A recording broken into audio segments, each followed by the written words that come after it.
eighth wonder of the world, basically a geek show. And here are your hosts, Mike and Jack. And welcome, ladies and gentlemen, episode 41. Is it 42? 42. 42! The answer to life, the universe, and everything. Episode 42 of basically a geek show. And, we had a bit of drama over here at Geek Headquarters, Jack. What did you fucking do now? We have been banned from, WoW developer Don Adams' Twitter account. You know, Mike, usually I'm the reason why we can't have nice things. And here the fuck you go, getting your ass banned from Don Adams' Twitter. I didn't even know who the fuck Don Adams was until you told me. He's he's one of the quest designers, one of the guys who answers most of the lore related. If you ask most WoW people on Twitter anything lore related, they tend to send you to either Don Adams or Loreology, which is someone else, which is Sean Copeland. Well, I guess you'll just have to start asking him from now on at least until he bans you. Well, it's rather interesting. I basically what happened was I was on Twitter using the Bags Twitter account. I asked him a question. We went over all of this in episode 39. It was about perceived Horde bias and how the Alliance Wickerman stuff was all messed up and how the Horde one wasn't, and I sort of implied that, it's kind of getting tiresome where Alliance stuff kind of gets overlooked. He got a bit defensive about it, but whatever. We talked about it on the show. Yeah. And I think this might have been what prompted this. I announced all the new Bags episodes on the Twitter account, and when 39 came up, I was like, here's episode 39's out, here's the link. And then I said, thanks to @Don Adams for the talking points. And perhaps he took that the wrong way. Evidently he did if he banned us. Just saying. Well, I'm gonna say, in my defense, I think that's an overreaction. Oh, I mean, it definitely is. I wonder if he actually even listened to the show, because if he'd had, he would have heard us say, look, we get it. We know you're not trying to fuck over the Alliance. We just feel like it's still happening. Mm-hmm. And, but definitely an overreaction. Definitely something that, kind of childish. I mean, you didn't say anything disrespectful. You didn't say anything really mean or anything like that. And if you actually go back and look at that Twitter conversation that I had, via the Bags account, with him, I do say that I recognize and appreciate all of the hard work that he and the rest of the dev team kind of put into the game. And I kind of said, yeah, I get it that there are limitations. I'm just saying this is how it comes off. And, so again, I think an overreaction, definitely. And hell, in that episode, I think we even said we were looking forward to Warlords of Draenor, and then episode 41, the one that we just did, last week, we kind of gave glowing praise to the expansion. So, if he's feeling upset. Glowing praise, we practically came all over it. So I'm just saying, if he's angry that we, poked some fun at his Twitter comments, then I don't know what to tell him. The dude overreacted, and if he wants to be like that, then hey, whatever. Don Adams, you owe us an apology. We demand that by sundown tomorrow we have been unbanned from your Twitter, sir. Or else things will happen, like things will happen. Socks will be hidden or something. Don't make us do it.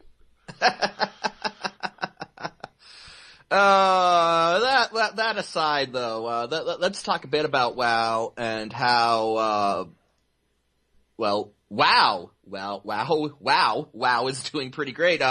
They announced their subscriber numbers since the launch of Warlords of Draenor, and sir, is it fair to say that WoW is dying? Yeah, no, we are so rightly fucked. WoW is up to 10 million subscribers, and we're dead. It's just dead. It's borked. It's borked in the ass. It's borked in the ear. It's borked in the nose. Just for the record, the last subscriber number to come in during Mists of Pandaria was on September 2014. 7,400,000 subscribers. On it, the numbers released, for Warlords of Draenor, 10 million. Obviously a huge jump there. People say that this is pretty much what WoW was doing at the start of Pandaria. It went from 9,100,000 at the end of Cataclysm, jumped up to 10 million at Pandaria, and we're at 10 million at the start of Draenor. The difference is that, again, it jumped less than 1 million from Cataclysm to Pandaria. It's jumped 3 million from the end of Pandaria to Warlords of Draenor.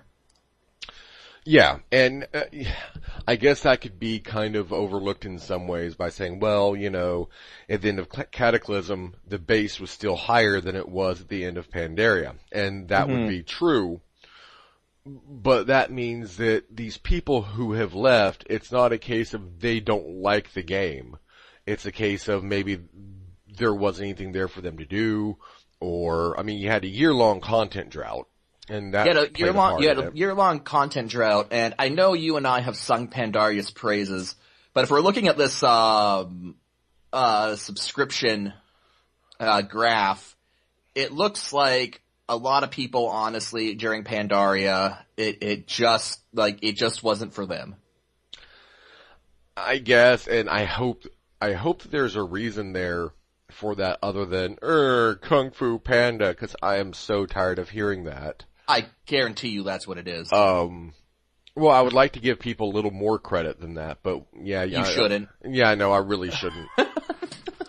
But it's one of those things that, you know, Pandaria, I think, was a good expansion. It still lost subscribers, though, evidently, which I don't know how much that is because of the actual expansion itself, or because of things like looking for or Raid Finder and, you know, things like that kind of trivialized a lot of the content as soon as it came out. You know, not giving those players reason to stay subscribed, because they go in, they do their Raid Finder, okay, I've seen the content, bye, you know, see you next patch. And, you know, you would have that going on. So I don't know how much of it is actually because of the content that was created or how the content was delivered and distributed. You know, I think it's probably going to, in my opinion, it's going to be a case more of the latter than of the former. That's a very good point. We talked about it before. One of the big problems with it was, it was always sort of, well, once you could complete an entire raid tier in a couple days via Raid Finder. And, you know, that same year-long content drought that had existed in Wrath of the Lich King, for example, you know, it didn't feel the same. Right. Like, because in Wrath of the Lich King there was no Raid Finder. You spent that year, there was no new content, but you spent a year getting through the content that they gave you. Whereas at the end of Cataclysm and at the end of Pandaria, you know, you could run the final raid of the expansion. And it was entirely superfluous because, you know, you could run it in a couple days and then that was that, and you'd be like, okay, I'm done. I've seen it all. So, yeah, exactly. I mean, in Lich King, we were still progressing through the content, or attempting to, during that drought, during pretty much all of that drought. With, you know, Cataclysm, okay, well, it didn't help that Dragon Soul was a dumpster fire, but it was also one of those things where, you know, you had Raid Finder, and it just kind of negated a lot of that. It negated damn near all of it, honestly. So, you know, again, it's not necessarily just the content, it's how that content is being distributed. The content, I think, in Pandaria was top-notch. The way it's been distributed, maybe not so much, at least in terms of keeping subscribers. Now, again, I am a fan of the content of Pandaria, but I do get the distinct impression that I am in the minority because, kind of going back to that, looking for a group documentary that we talked about, when we covered BlizzCon, they had Chris Metzen says that when people saw the Warlords of Draenor trailer, they were like, hey, this finally feels like Warcraft again. So I get the feeling that to a lot of people, Mists of Pandaria just wasn't what they wanted out of Warcraft. I suppose so. Which is a shame because you did have a lot of, the war with Garrosh and the Horde took up a big part of it, so it's not like it was completely devoid of anything traditionally Warcraft. Yeah, but it still had a very different feel to it. And part of that was, they changed a lot of their art style in Pandaria. Not necessarily the style itself, but how it was presented, like their techniques or whatever, how it's rendered. And I think that had a lot to do with it too, perhaps. Which now you see Draenor has the same kind of look to it that Pandaria does, just applied to, a different world. And people are fine with it. So I think the fact that it was so out of the mold, maybe, for World of Warcraft, people had a problem with it, which I don't understand. I think it's kind of, a shallow, almost elitist mindset. When you just go, Kung Fu Panda. I don't know. I think it's not giving full credit to the actual game itself. No one's making you play the fucking Pandaren. Granted, it was on their island and you did have to interact with them, of course, but, I don't know. I don't personally get the big deal behind that. No, me neither. But regardless, I think, showing, whatever the reasons for this increase, I think it is showing that WoW is very much not dead. Again, shot up to 10 million subscribers. You had people all over the forums posting that product lifespan graph. Like WoW is gonna be dead by 2016. Well, those graphs are full of shit. They've always been full of shit because of the simple fact they don't take anything else into account. It's static. It's, okay, well, if WoW continues losing this many subscribers every quarter, by the exact same amount, then it will be dead by, whatever. And that's assuming, a straight, irredeemable downslope in the subscriber base. And that just doesn't ever happen. Well, no, even in Pandaria, which, we mentioned, there was that decrease. Even Pandaria wasn't straight decreases. It dropped, but then it would even out, it went up, dropped again, and then it went up. So even in Pandaria, it wasn't a consistent decline. It, peaked and valleyed a bit. Yeah, and it's not taking into account, there are people who are simply not ever going to leave until they shut down the servers. There is probably, I would say, probably a good 3 to 4 million of the WoW player base are those people. People, like you and I, who probably, will not ever completely give up on the game. No, until they make us. Yeah, exactly. You look at some games like, or until they delete paladins from the game and remove the cooldown on Dragon Roar. Well, I've got a warrior to fall back on, so I'm good, so. But, kind of just going in the, tongue-tied. Okay, other MMOs. You got stuff like EverQuest, that's still kind of going strong, and they really don't peak. They don't really go past 3 million subscribers. I don't even think they hit 2. I don't know what EQ's numbers are. I do know that there are MMOs that are out there that exist on around 1 million, maybe 2 million subscribers. So, WoW is in no danger. They're at 10 million now, for God's sake. Even before that, it's 7 million. They were, 1, still far and ahead the most popular MMO out there, and 2, they could still stand to lose around half of that and still be viable by a long shot. So, the death of WoW is a long way off, especially after these new subscriber numbers. Look, now the big thing is, can they keep the current subscriber numbers going? Can they keep this upswing going? Can they get those extra 3 million to stick around?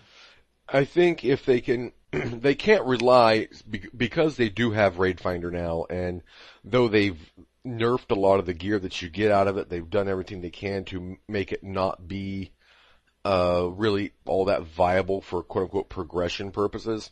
Well, they're basically trying to get rid of Raid Finder without actually getting rid of Raid Finder, because it's very hard to get rid of a feature once it's been added. Right, exactly. But since they have Raid Finder, it's not going away, unfortunately. Mm-hmm. It's going to be a thing of these numbers are going to depend on how serious and capable Blizzard is with regards to getting out content.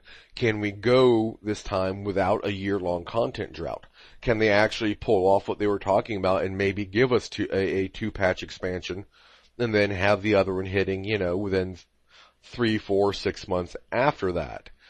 If they can do that, then I think the numbers will continue to go up, or at least hold static at a certain point.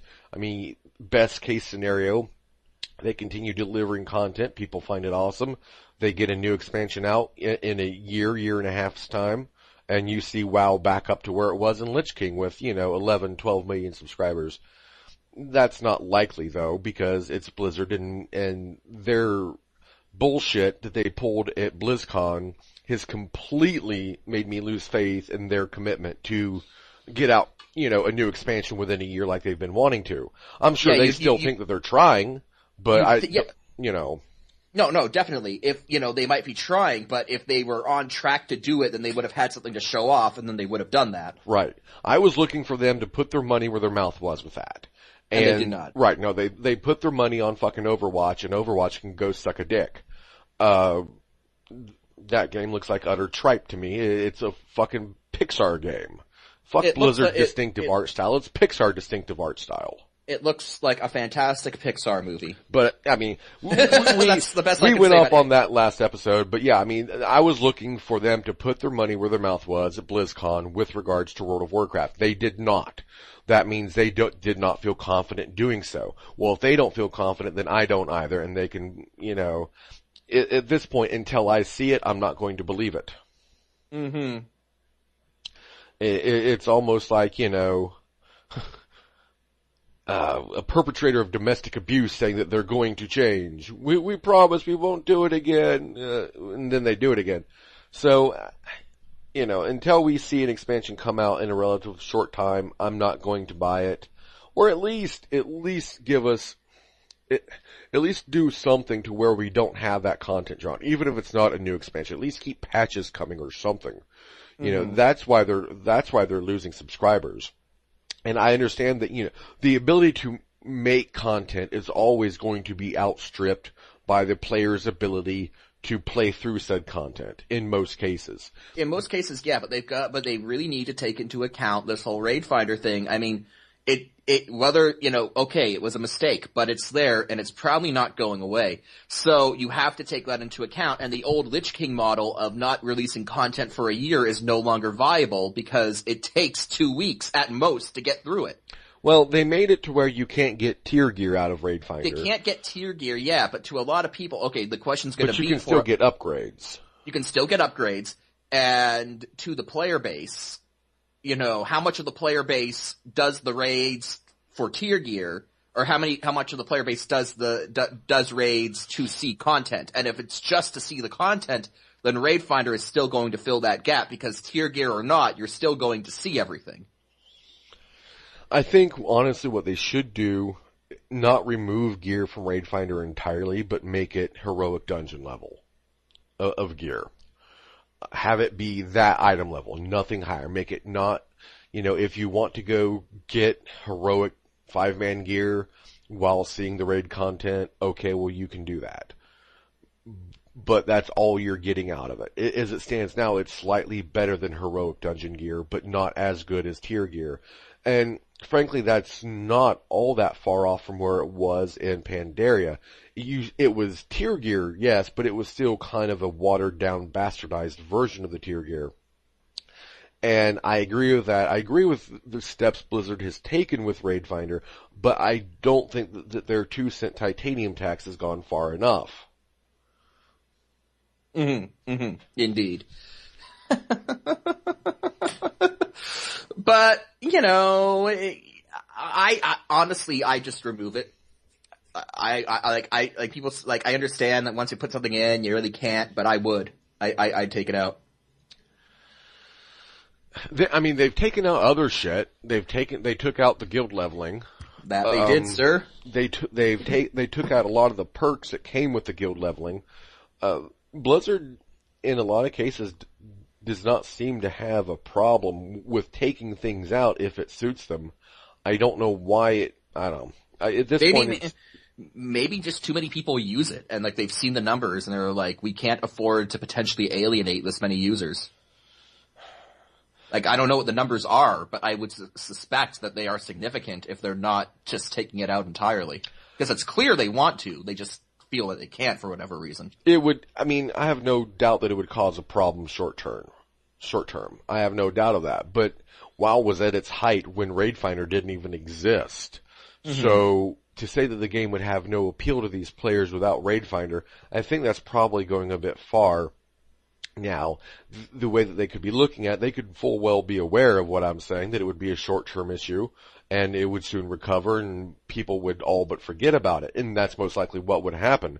But then, in the meantime, those quarterly earnings for that time period would look like shit. And they wouldn't want that. And no, and the Activision stockholders would not be pleased. So, I don't know. It is what it is. Raid Finder's shit. But it's there, and the only way that I see them reasonably compensating for it is getting content out faster. We'll see. Well, that's what I'm saying, that the Lich King model is no longer viable, regardless of what kind of gear you get out of Raid Finder. They need to take that into account and release content accordingly. But we've got some breaking WoW news on us, actually. The Blood Elf character models the first previews have been released. Yeah, I'm sending you the links now. Yeah, no, I've seen them. Okay. I just, frankly, I really don't see that much difference. I mean, it's in the eye. The eyes are where the real difference is. Like it used to be that the eyes, you could tell in the way that the old Blood Elf character model eyes were. It was like a separate layer of, like, the glowing greenness was like a separate layer. There's like a green aura over the eyes. Now it seems like they've just made the eyes straight up glowing green. Like, that's where the most noticeable difference is for me. Also, the facial features are a bit more defined. But I get what you mean when you say you really don't see any big changes. I was okay with the Blood Elves not really getting updated character models at launch because, like, I've got a Blood Elf alt, and, like, when I played my human, for example, I'd be like, okay, this character model needs to be updated. But I never really got that for the Blood Elf models. Maybe it's because it was one of the newer models that came out during BC, not vanilla. But it didn't seem as outdated as some of the other ones. Yeah, the Blood Elf model, the Blood Elf model held up better than the Jernai, which was released at the same time, because, well, the Blood Elves don't have tentacles on their faces. And I think it was that on the Jernai that kind of caused them to look a bit dated, how those tentacles were rendered. The Blood Elf, I mean, I'm sitting here, I'm looking at the pictures, side-by-side comparison, besides a little more body detail. Looks like they actually have nipples now. Because they needed that. And some, airbrushed on abs, whatever the hell you want to call it. Better, I guess you could say better muscle detail. There's really not much difference. There's really not. I mean, facially, yes, the faces do look a lot more expressive now, and that's cool, but they didn't look all that bad to begin with in the case of the Blood Elf. So, I know a lot of Blood Elf players are like, we're getting fucked. And yeah, to an extent you kind of were, but someone had to draw the short straw and it was you guys. Sorry. Well, it came down to, we can only have time to do one of the two BC races models ready for launch, and the Draenei simply played a bigger role in the story of Warlords of Draenor than the Blood Elves did, so the Draenei got it. And, that's just that's how it worked. You really can't argue with that reasoning. And yeah, the old Blood Elf models held up a lot better than a lot of the other, pre-Kata models did. So, I was never too broken up that, they got a delayed release, but we've seen them, and I think they're a suitable upgrade. They definitely are an upgrade. It's maybe not as noticeable an upgrade as the other races models were, but it is there, and I think I think they're fine. I think this would actually do it though, as I think that obviously the Pandaren aren't getting updated because the Pandaren are really the first ones to be done from scratch of the current technology. And I think that the Worgen and the Goblins are advanced enough that they don't look out of place among the new models. So this should do it for the new models, right? Once the Blood Elf models launch. Yeah, I mean, like, for the Worgen, the only question there had been, well, would the human model translate to the Worgen form? And it did. Yeah, and it did. So the Worgens basically have the updated human model, and that was the part of them that needed it. The actual Worgen form looked fine, and still does. The Goblins look, very good. The Goblins, to me, look as good as the new models do. Yeah, the Goblins almost look as good as the Pandaren. Yeah.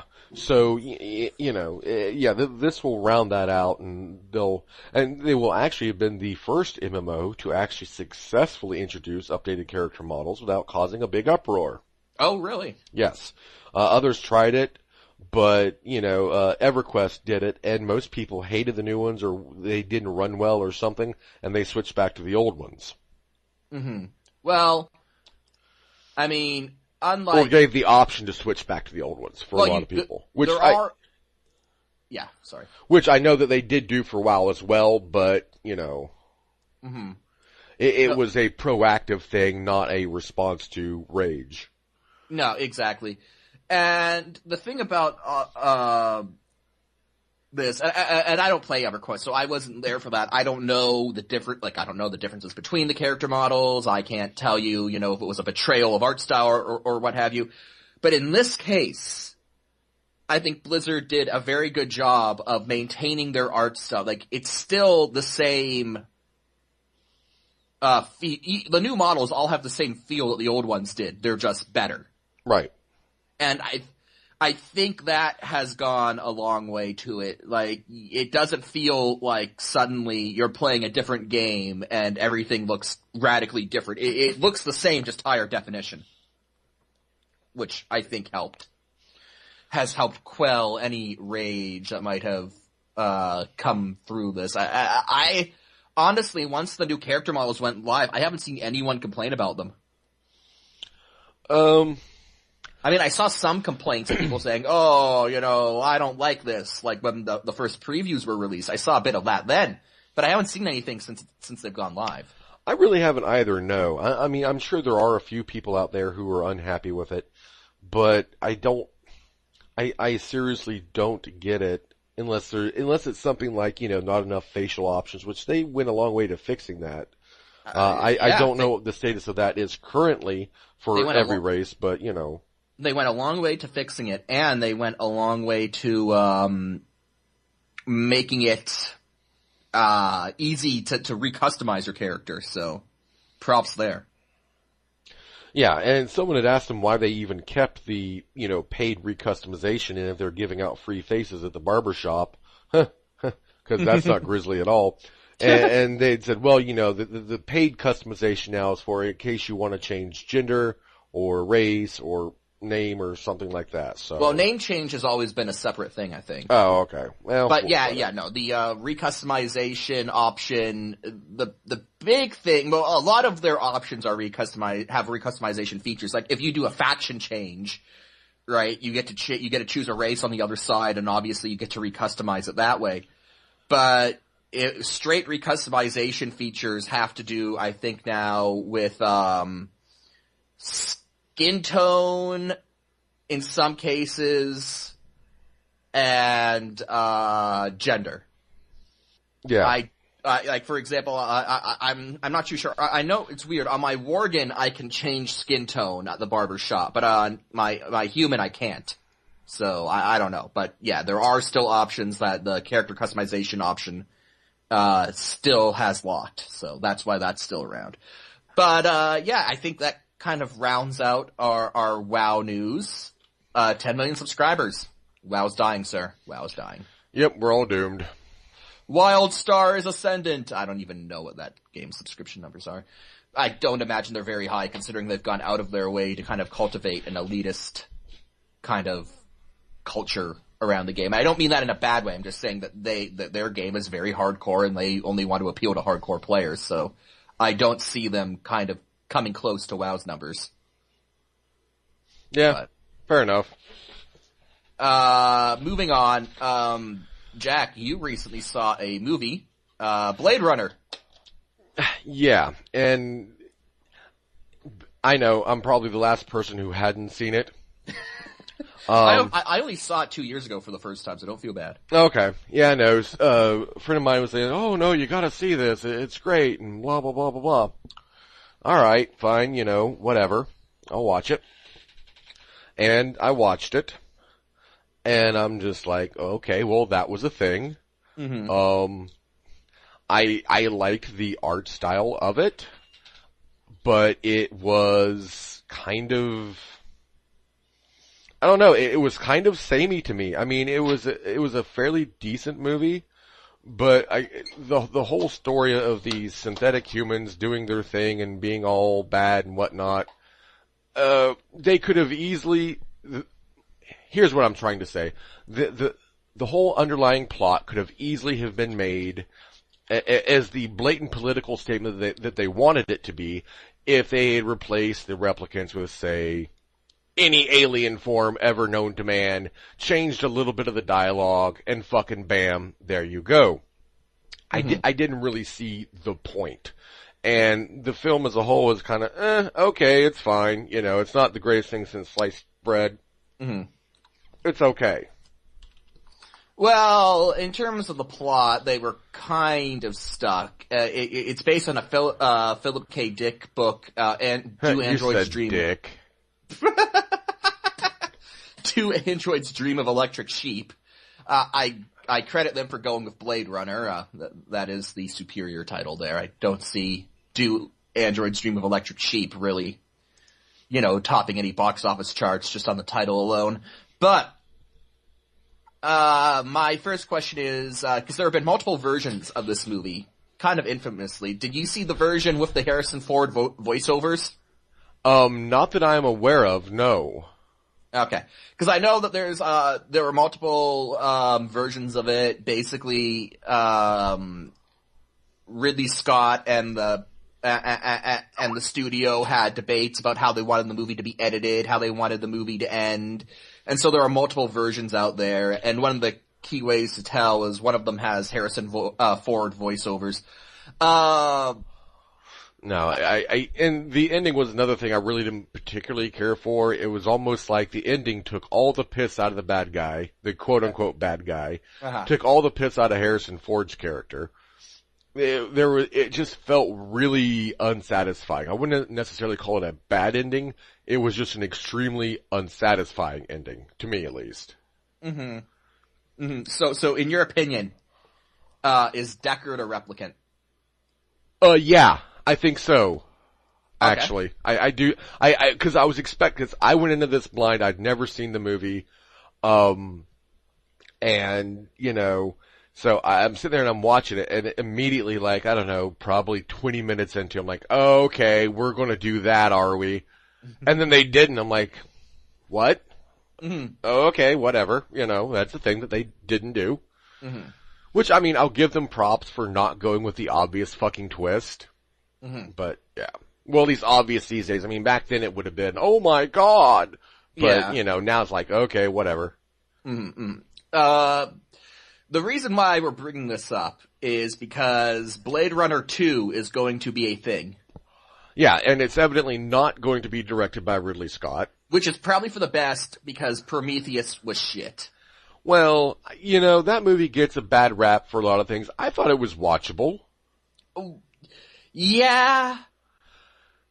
Watchable, yeah. I would have liked to have seen, the whole thing, and I'll agree with the people that say, well, this movie started as an Alien prequel, and then ended up not. Yes. Kind of, and I would have loved to have seen a more Alien prequel. That's my problem with it. I'm like, okay. There was also a whole plot point that was cut out. You know how they made a big point of, talking about one of the main characters' faith, and they would emphasize some shots on her crucifix, and it took place around Christmas? Right. Well, I don't know if you know this or not, but one of the that's all holdovers from a plot point that they dropped in Prometheus. One of the original plot points would have been, that explained why the architect alien race wanted to kill humanity. Okay. So they created humans, and then they saw that humans had strayed from the path and had become warlike. Mm-hmm. So they said that they sent one more of their kind down to try to get humanity on the right path, and according to Ridley Scott, we, quote, crucified him. I think that would have been cool if they'd actually left that in. So an original But it would have plot pissed point, off a lot of people. An original plot point was Jesus was an alien. Yeah, and that would have pissed off, well, I don't know, the people that it would have pissed off probably wouldn't be the people that would go to see this movie to begin with. Mm-hmm. I mean, I can't say that for sure, because I know, my mother, for example, she was always interested in the sci-fi alien stuff, so, there's some overlap there. Most likely within the Mormon demographic. Mormons would have been all over it, but. Yeah, so, there is that. I think it would have been a cool thing to have left in. I get why they didn't, though. I mean, they probably showed that to a studio exec, and he was like, so, that 10 minutes is gone from the movie, cause we don't need picketers outside of the movie theaters. The big thing about that, though, cause the architects in this movie, I mean, they're human-like, but they're 10 feet tall and pale white. I have a feeling that if Jesus was a 10 foot tall, pale giant, then that probably would have made it into the Bible somewhere. Well, I don't know. I'm a 6'7" pale thing, so, I'm just saying. I think, I don't know where I was going with that. Point being that a lot of the elements of that movie were kind of left on the cutting room floor, and so they kind of removed that whole Jesus as an alien plot point, and that took a lot of the context, because now it's just sort of focusing on her crucifix and she's talking about her faith as a Christian, and you're sort of going is this leading anywhere? And then it doesn't, because that whole plot point got dropped.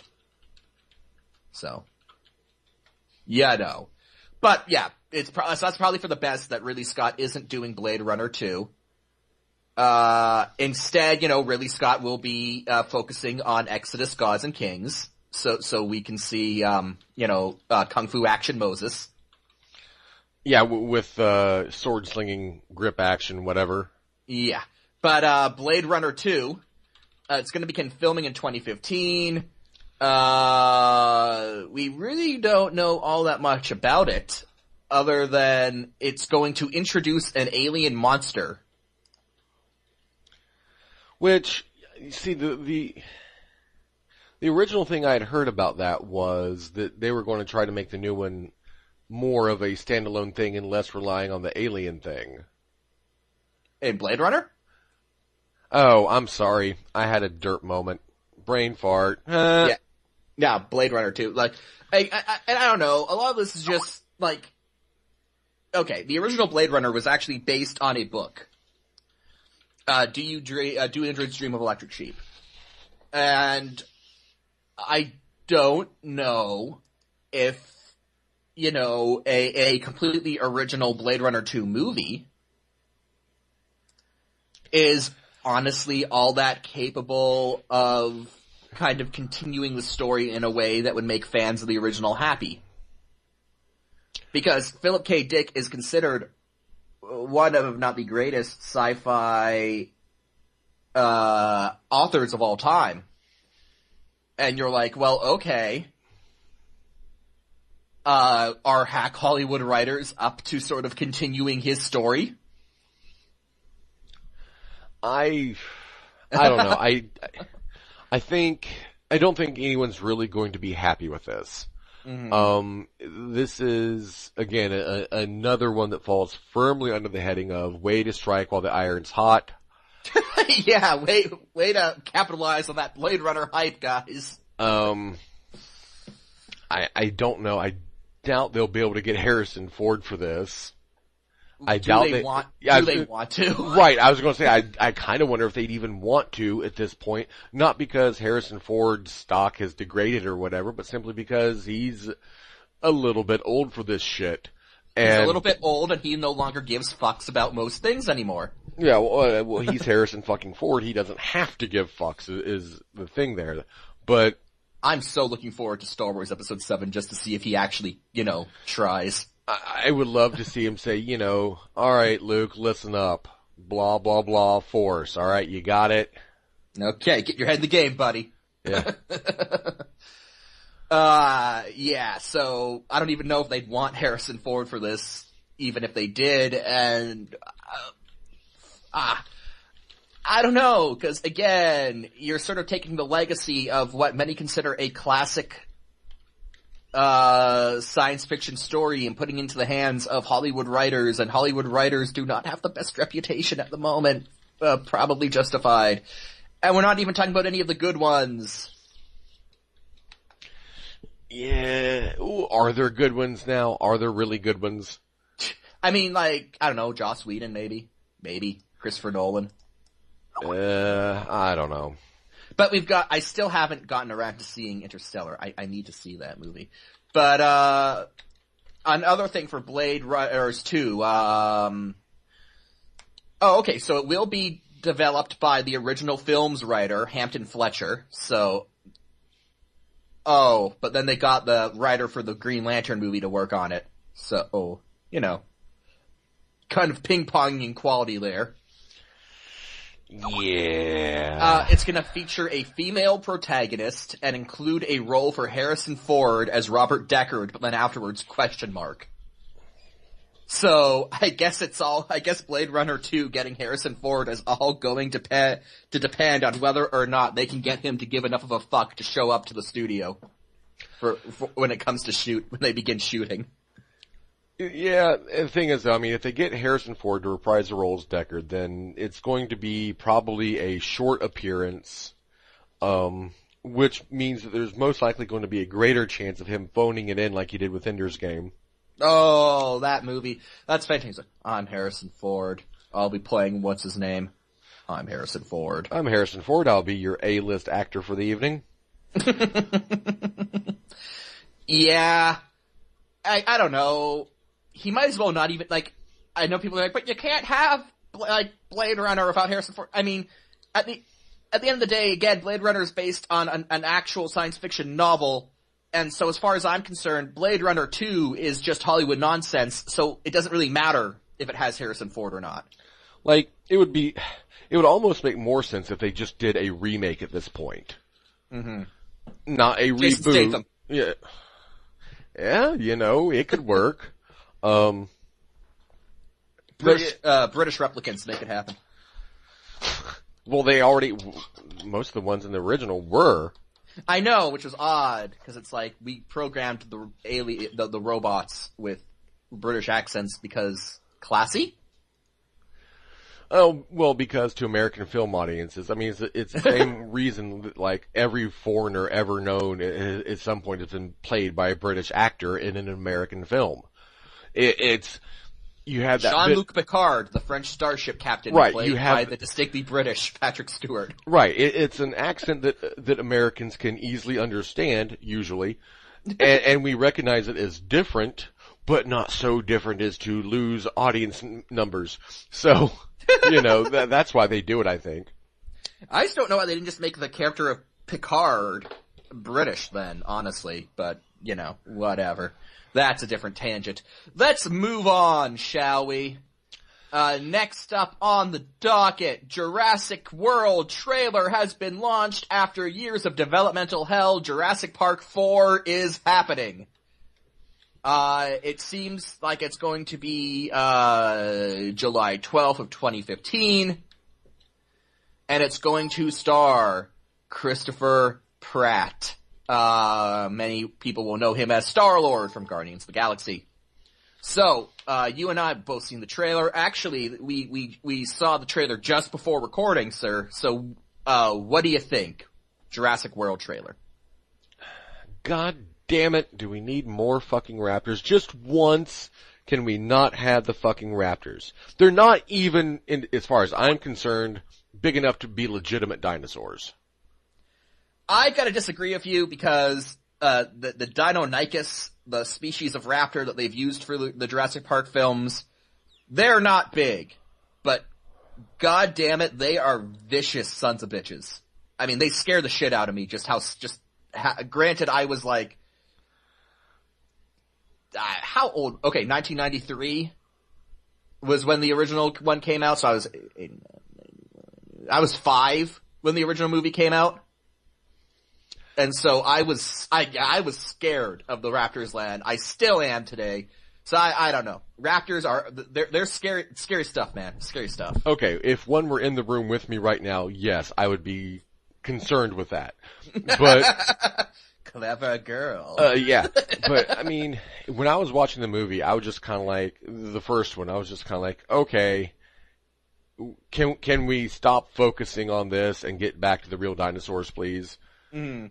And, you know, the most satisfying moment of that movie for me, which I do love the original Jurassic Park, but the most satisfying moment was at the end where the T-Rex shows them what the fuck is up.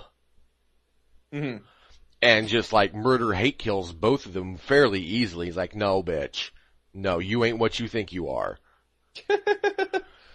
And that was one thing Lost World did right, in my opinion. You know, you didn't have all that raptor bullshit weighing everything down.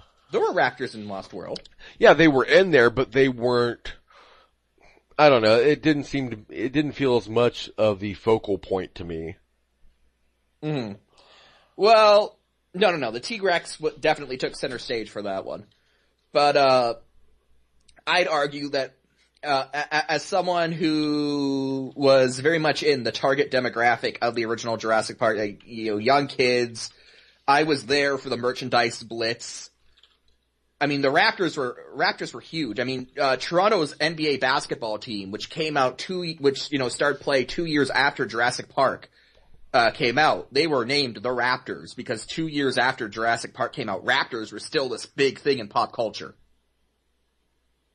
So, I'd argue that because they, and you know, I'd say that they were sort of like the star, like they were like the quote unquote stars of the movie in a way that everyone thought that the T-Rex would steal the show, but then when the movie came out, everyone was talking about the Raptors, and I'd argue that the Raptors sort of became the runaway, you know, dinosaur hit of the series, and that's why we saw them take a prominent role in 3, that's why they're taking a prominent role in 4. They've just sort of become the unofficial mascot of the series.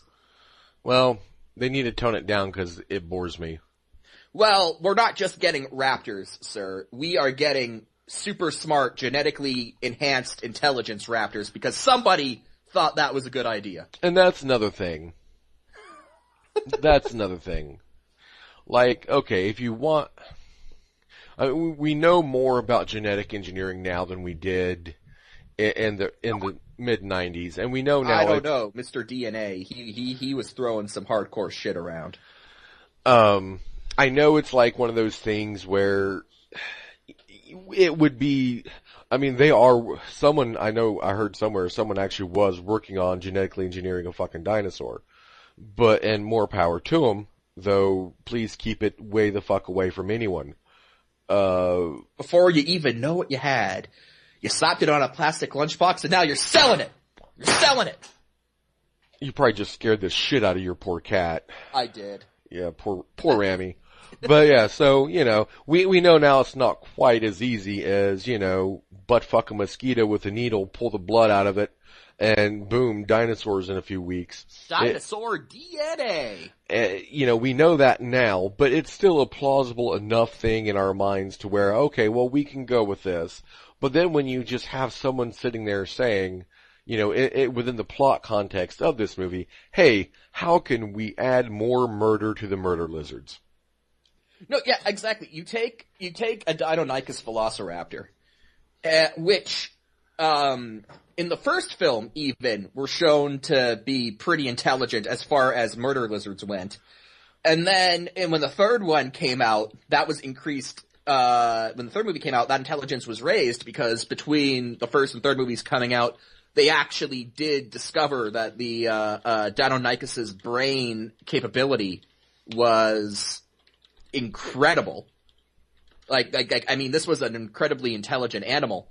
So, you've already got intelligent sickle-toed murder lizards, and within the context of the Jurassic Park universe, someone said, yeah, we got velociraptors, but I was thinking about giving them super intelligence. Because why the fuck not? How could this go wrong? Exactly. What could possibly go wrong? Let's put Hitler's brain in a T-Rex while we're at it.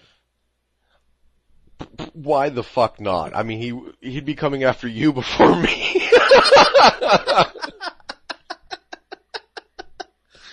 Run, Mike! Feel the burn! Run! I don't know, I just have to stay still, he won't be able to see me. Yeah. Hitler Rex's vision is based on movement, stay still. Hitler Rex. Jesus. Oh, but, okay. All in all, so let's back up a bit. Within the context of this trailer, basically they say that, the park, Jurassic Park, is finally open. It's only been, 20 fucking years, if we assume that the movie universe and, the time scale in the movie universe matches up to ours. First one came out in 1993. It's been 21 years. They finally got around to opening this fucking park. Okay. Why anyone would want to open it after the events of the first three movies, I don't know. You'd think that the events of the first movie would have permanently put the kibosh on the dinosaur theme park experiment. Not for an idea like that. I mean, it's one of those things like space exploration, except more profitable. It's one of those things like, okay, no, this is too good of a thing. We're not giving this shit up. Mm-hmm. So, I mean, I could see them continuing to go on with it. But, the fact that they have people in there and the park is open and functioning and people are like, yeah, it's awesome. That shows, okay, so they tried to take what went wrong, with the first incident and go ahead and not do that. One, don't hire Newman as your computer programmer. Right, exactly. So that, they didn't do that and that's awesome. Good on them.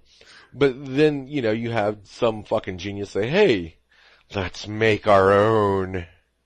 Yeah. And then so they establish, okay, the park's open, everything's going great, people are loving the dinosaurs. They even had what looked like some kind of, I don't know what that was, but it was some kind of, water-based dinosaur that, I want to say it was a Mosasaurus, but don't hold me to it. But they do the whole Sea World thing where they feed it a shark and it just leaps out, and that looked cool. But so the park's full, people are happy, and then they're like, some guy's like, we cracked the genetic code, we created our own dinosaur, and the implication is that it's like a genetically engineered, super smart raptor. Because now, I never seen anything though pointing to it being a raptor. There was a shot at the end where they kind of did a point of view shot from the mystery dinosaur, and you kind of got a shot of its, you could kind of see its feet, and I'm pretty sure I saw the iconic Deinonychus foot claw thing. Of course, I mean, since it's a result of playing Mr. Potato Head with nature's deadliest predators, it could be just those claws added onto something else because, why not? What could go wrong? Let's give the raptor claw to a T-Rex. Yeah, exactly. Ooh, and while we're at it, laser eyes. Yeah. The kids will love it. And then we'll give it a serial killer's morality so it doesn't comprehend that it's causing pain, or it just doesn't care. Exactly. Or give it intelligence but not apathy. Yeah. Empathy. That'll be great. So that's sort of the plot, and I don't know. It looks like Christopher Pratt is going to be playing our Ian Malcolm for the movie, because he's the one who kind of says, "Well, that sounds like a bad idea." Well, no shit, it is a bad idea. Which, I'm fine with that. I mean, he's no Jeff Goldblum, but he showed it. The one thing that he did do, well, Guardians was competently acted, and he does make a good wise ass. Mm-hmm. So, I approve of that. I'm cool with that. Yeah, I think he'll be good in the role. I'm just saying, where's my Alan Grant and where's my Ian Malcolm? I don't know. I mean, you can't have, as far as I'm concerned, you can't have a Jurassic Park movie, without those characters, because within universe, what's Alan Grant thinking when he sees that the Jurassic Park thing has finally opened on the news? Fuck me, here we go again. Oh, well, honestly, this is probably a good way to rationalize why he's not there. He probably said, "Well, I'm not fucking going." Yeah. Fuck this shit. He instantly, changed his phone number, moved to fucking Zimbabwe or some shit, dug himself like an underground fortress. If the InGen people come asking for me, I'm not home. Yeah.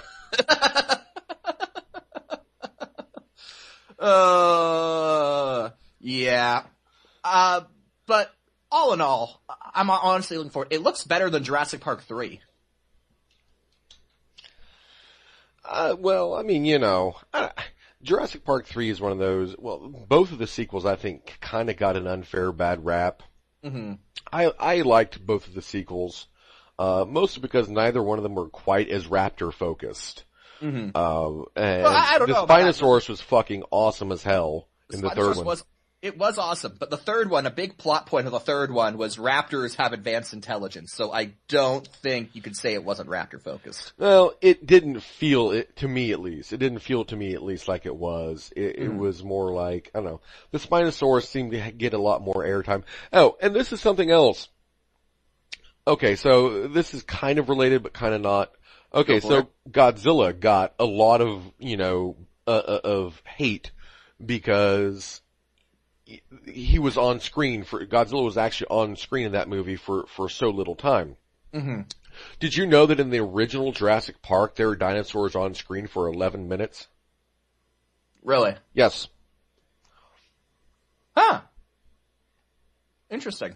So, all of you people who are bitching about Godzilla not getting enough airtime in the recent movie, I do agree with you to an extent, but it was still a badass movie, and Jurassic Park, which I'm sure most of you liked, only had dinosaurs on the actual fucking screen for 11 minutes. So, are you gonna have, dinosaurs in your dinosaur movie? Yeah.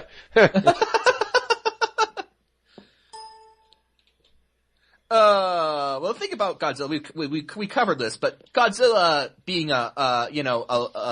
showing up late in his own movies is not a new thing. So.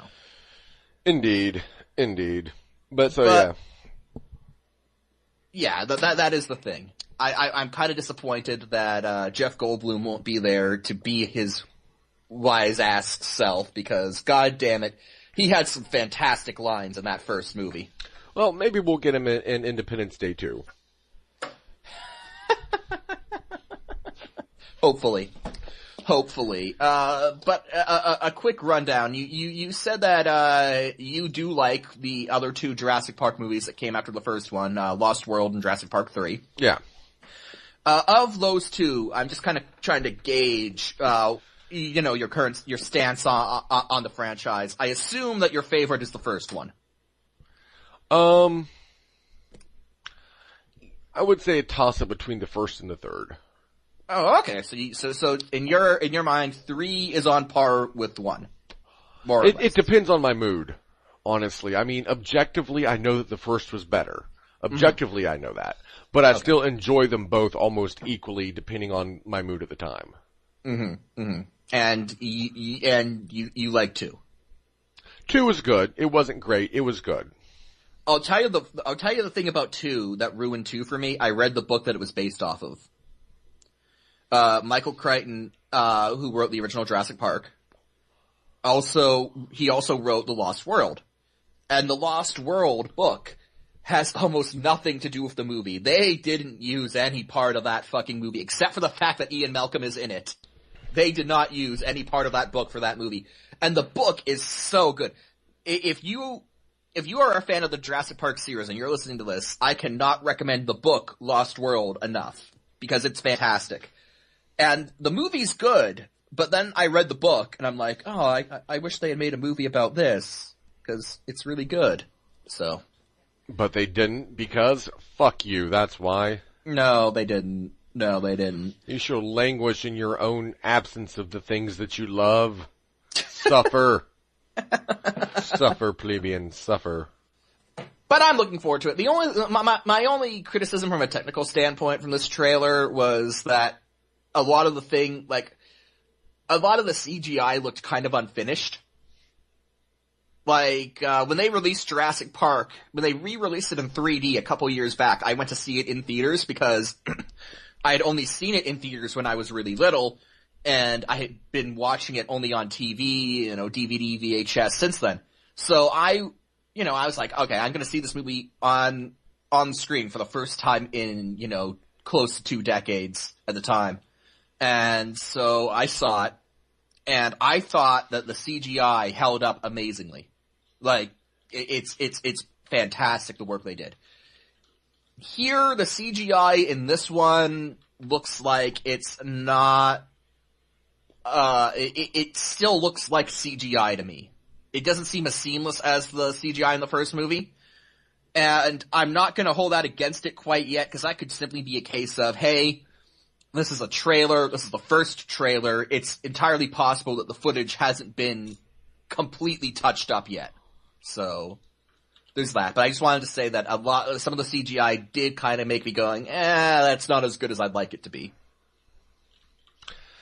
CGI is one of those things I wish Hollywood would kind of lessen its addiction to a bit. I'm not saying it doesn't have a place, it most definitely has a place.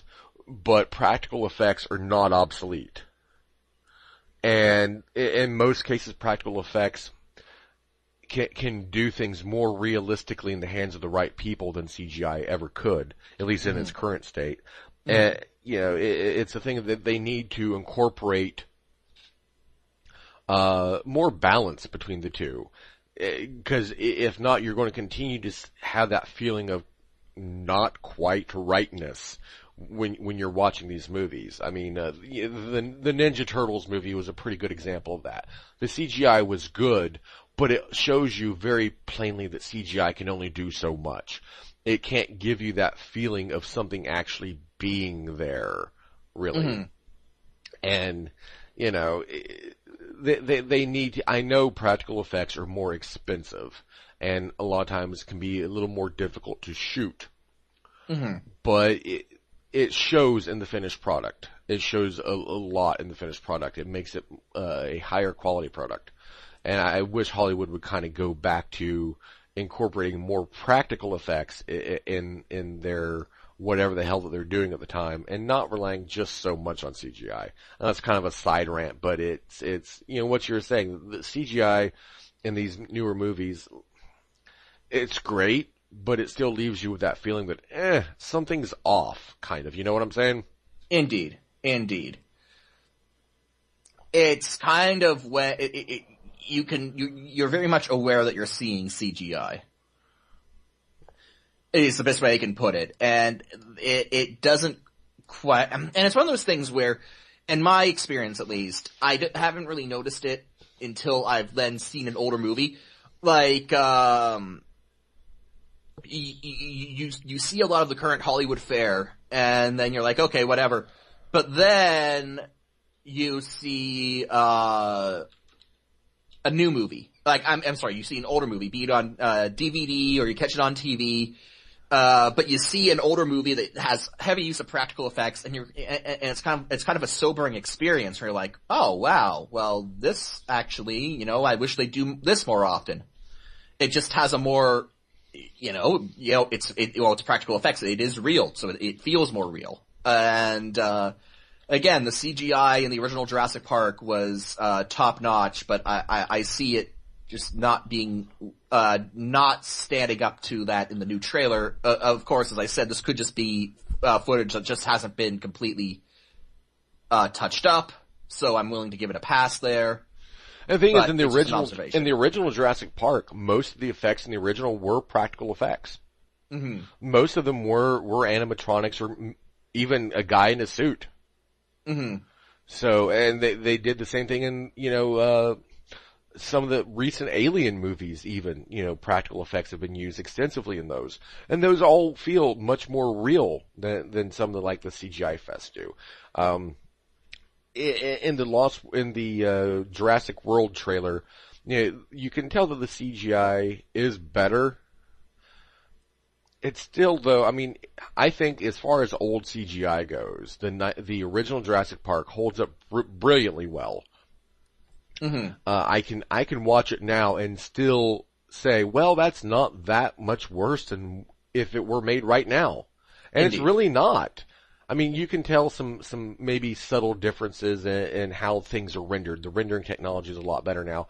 And as such, you'll see more close-ups, more detail in newer things than you would in the original Jurassic Park. But in the original one, Spielberg knew how to do the shots to where it highlighted what the CGI could do and hide what it couldn't. And he used it sparingly, and he used it very well in the first movie. And I think that's why it holds up so good now. Indeed. So, let's move on. I'm actually going to shock some of our listeners. I'm about to talk about WWE in a mostly positive light. Oh, Jesus Christ, what's happening? Well, they had their Survivor Series pay-per-view, which was free if you signed up for the network, which I could not do because to sign up because Canada. So I did not get Survivor Series for free, even though for the past 4 weeks, every Monday Night Raw was like, Survivor Series is free! And I'm like, well, it's not for me, you fuckers. Assholes. So, I paid for Survivor Series like a sucker. Damn me for living in the country I live in. Because, yeah. So, but I admit, it's kind of an okay show. It's hard to discuss the show, because on one hand, most of the matches were pointless filler. And I think even if you find someone who absolutely loves the show, they will agree with that. That most of the matches were at best, would have been good for, Raw matches on free TV. So most of the night was full of filler. But in a lot of ways that's excusable, because the main event was what it was all about, the Survivor Series 5-on-5 man tag match, elimination style. That was what the show was about, and so really they only needed that match to really deliver the goods, and you know what? God damn it, they did. My big fear, of course, the storyline for this was Team Authority versus Team Cena. And the stipulation was that if Team Cena's team lost, if John Cena's team lost, then everyone but John Cena would be fired. John Cena would keep his job because he would get to live with it. You live with it. Exactly. John Cena, the employment, John Cena's partners, their employment was on the line in this. If Team Authority lost, then Triple H and Stephanie McMahon would be removed from power. They are the current storyline, they were the current storyline figureheads. And so they would lose their position as the, figureheads. As the storyline figureheads if their team lost. So,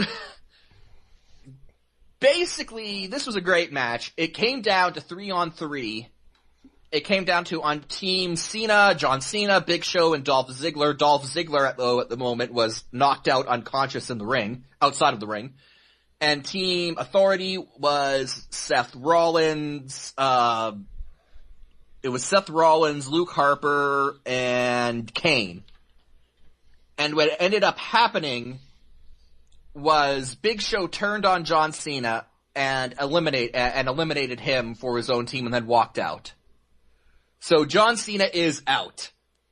And that instantly made me go, okay, this match is going to go in the right direction. Because my big fear was that it would come down to John Cena versus all 5 members of Team Authority and John Cena would beat them all. I could have seen them totally doing that. But they didn't. John Cena was out, leaving only an unconscious Dolph Ziggler for Team Cena. And then, you know what? God damn it. They saw Dolph Ziggler, a really underrated, underused talent, and they gave him the time to shine. He eliminated Eric Rowan. He eliminated Kane. And then he almost eliminated Seth Rollins until Triple H got involved because Triple H's job as the Authority was on the line.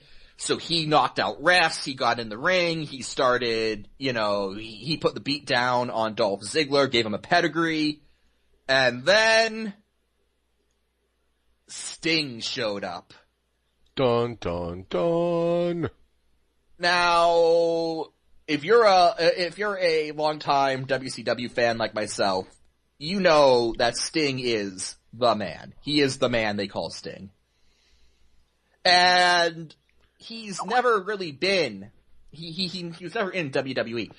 He's never wrestled for the WWF/WWE. That's sort of what's made his career so interesting in that he spent his entire career in the NWA/WCW. Even Ric Flair, who in a lot of ways was, the guy in the NWA WCW. Ric Flair was their guy. Even he spent 2 years in the WWF in the early 90s. So, but Sting never jumped. He was always there. And as a result, a lot of people thought, he'd be content to just retire being the biggest guy to never sign with Vince McMahon. Apparently that kind of changed when Triple H, took over, some real life business, making decisions behind the scenes. He's a well-known, lover of history when it comes to professional wrestling, and he reached out to Sting and said, hey, let's make something happen where you can come in. And, it kind of worked out in that aside from his TNA run, most of Sting's footage is owned by WWE because they bought out the WCW NWA tape library when they purchased WCW in 2001. So I guess, Sting thought, hey, I'll get like a DVD box set out of it. I'll get inducted into the Hall of Fame. It'll be a good capstone to my career. So Sting, at Triple H's prodding came into the company. And people have been wondering when he'd finally appear, make his in-ring debut. And he did it. Again, at the end, Triple H is putting the beat down on Dolph Ziggler. It looks like he's going to rig the match, basically make it so that Seth Rollins, gets the victory and wins for Team Authority. But Sting comes out, knocks out the corrupt referee, hits Triple H with his finisher, the Scorpion Death Drop, and then throws an unconscious Dolph Ziggler on top of an unconscious Seth Rollins. One of the non-corrupt officials comes to, counts the 3 count. Team Authority loses, they're out of power, and then that was sort of expanded upon last night on Raw.